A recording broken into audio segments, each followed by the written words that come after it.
ಎಲ್ಲ ಆನೆಗಳ ಹೆಲ್ತ್ ತುಂಬ ಚೆನ್ನಾಗಿದೆ. ಸೊ ಇವತ್ತು ನಮಗೆ ವೆಯ್ಟ್ ಚೆಕ್ ಮಾಡೋದ್ರಿಂದ ಏನೋ ಗೊತ್ತಾಗಿದೆ ಏನಂತಂದರೆ ಒಳ್ಳೆಯ ಫುಡ್ ತೊಗೊಂಡಿದ್ದಾವೆ ಮತ್ತು ಹೆಲ್ದಿ ಆಗಿದ್ದಾವೆ, ವೆಯ್ಟಲ್ಲಿ ಎಲ್ಲ ಗೇನ್ ಆಗಿದ್ದಾವೆ. ಸೊ ಅಪ್ ಟು ಒಂದು 435 kg ಗೇನ್ ಆಗಿದೆ. ಸೊ 60ರಿಂದ 435 ನಮಗೆ ಎವರೇಜ್ ಇದೆ. 435 ಭೀಮಾ ಹೈಯೆಸ್ಟ್ ಗೇನ್ ಆಗಿದ್ದಾನೆ. ಫಾಲೋಡ್ ಬೈ ದಿ 365 ಏಕಲವ್ಯನೂ ಆಗಿದ್ದಾನೆ. ಆಮೇಲೆ ಪ್ರಶಾಂತ ಆಗಿದ್ದಾನೆ. ಈ ಎಲ್ಲ ಆನೆಗಳು ಕೂಡ ಹೆಚ್ಚಿಗೆ ವೆಯ್ಟನ್ನು ಚೆನ್ನಾಗಿ ಗೇನ್ ಮಾಡಿದವು. ಮತ್ತು ಅದಕ್ಕೆ ಏನು ಹೈಟು ಮತ್ತು ವಿಡ್ತಿಗೆ ಎಷ್ಟು ವೆಯ್ಟ್ ಬೇಕು ಮತ್ತು ಅದು ಸ್ಟ್ರೆಂಗ್ತಿಗೆ ಎಷ್ಟು ವೆಯ್ಟ್ ಬೇಕು, ಸೊ ಎಲ್ಲನೂ ಕೂಡ ಫಿಟ್ ಆಗಿದ್ದಾವೆ ಅಂತ ಹೇಳ್ಬೋದು. ಹೈಯೆಸ್ಟ್ ಭೀಮಾ ಈಗ ಅಂದರೆ ಗೇನ್ ಆಗಿರೋದು, but highest always it's Abhimanyu.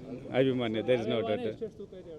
So Abhimanyu 5820, Varalakshmi 3555, ಆಮೇಲೆ ಭೀಮಾ ಬಂದರು 5380, ಏಕಲವ್ಯ 5095, ಲಕ್ಷ್ಮಿ 2625, ಆಮೇಲೆ ರೋಹಿತ್ 3930, ಗೋಪಿ 5280, ಕಂಜನ್ 4725, ಧನಂಜಯ 5255.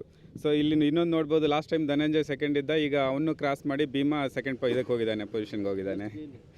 ಹೈಯೆಸ್ಟ್ ಗೇನ್ ಆಗಿರೋವಂಥನು. ಪ್ರಶಾಂತ 5240, ಹಿರಣ್ಯ 3160, ಮಹೇಂದ್ರ 5150, ದೊಡ್ಡರ್ವೆ ಲಕ್ಷ್ಮಿ 3570, ಸುಗ್ರೀವ 5545. ಎಲ್ಲ ಆನೆಗಳು ಫಿಟ್ ಆಗಿದ್ದಾವೆ. ಸೊ ಸುಗ್ರೀವ ಸೆಕೆಂಡ್, ಇವಾಗ ಮುಂಚೆ ಇವನಿದ್ದ, ಈಗ ಸುಗ್ರೀವ ಸೆಕೆಂಡ್ ಬಂದಿದ್ದಾನೆ. ಆಮೇಲೆ ಭೀಮಾ, ಆಮೇಲೆ ಧನಂಜಯ, ಈ ಥರ ಇದೆ. ಹೈಯೆಸ್ಟ್ ಬಂದ ಭೀಮಾ.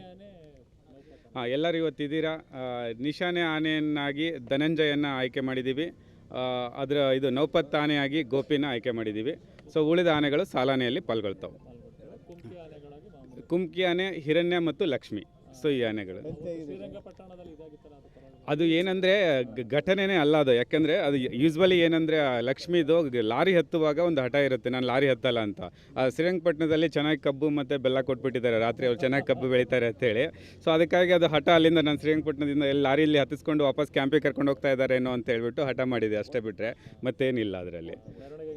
ಇಲ್ಲ ಖಂಡಿತ ಇಲ್ಲ. ನೀವು ಅದಾದಮೇಲೆ ನೋಡ್ಬೋದು, ಜಸ್ಟ್ ಅದು ನಡೆದಿರೋ 30 ಸೆಕೆಂಡ್ಸ್ನ ಹತ್ತಲ್ಲ ಅಂತ ಹಠ ಮಾಡ್ತು. ಆಮೇಲೆ ನಮ್ಮ ಮಾವುತ ಕಾವಡಿ ಅದನ್ನು ಸ್ವಲ್ಪ ಬೆದರಿಸ್ಬಿಟ್ಟು ಹತ್ತಿಸಿದ್ರು. ಅದಾದಮೇಲೆ 3.5 ತಾಸು ಮೆರವಣಿಗೆ ನಡೆದಿದೆ. ಲಕ್ಷಾಂತರ ಜನದಲ್ಲಿ ಮಧ್ಯದಲ್ಲಿ ಹಾದೋಗಿದೆ. ಎಷ್ಟು ಗಾಂಭೀರ್ಯವಾಗಿ ನಡೆದಿದೆ ಅಂತೇಳಿ ನೀವೇ ನೋಡ್ಬೋದು. ಹಾಗಾಗಿ ಏನು ಆನೆಗಳ ಮೇಲೆ ನಮಗೆ ತುಂಬ ಕಾನ್ಫಿಡೆನ್ಸ್ ಇದೆ, ಯಾವುದೂ ತೊಂದರೆ ಇಲ್ಲ. ಅದೇ ಕ್ಯಾಂಪಿನ ಡಾಕ್ಟರ್ ಬಂದಿದ್ರು, ಅವ್ರನ್ನ ಒತ್ತಾಯಪೂರ್ವಕವಾಗಿ ಹೊರಗೆ ಹಾಕಲಾಗತ್ತು ಅನ್ನೋ ಒಂದು ಆರೋಪ ಇದೆ.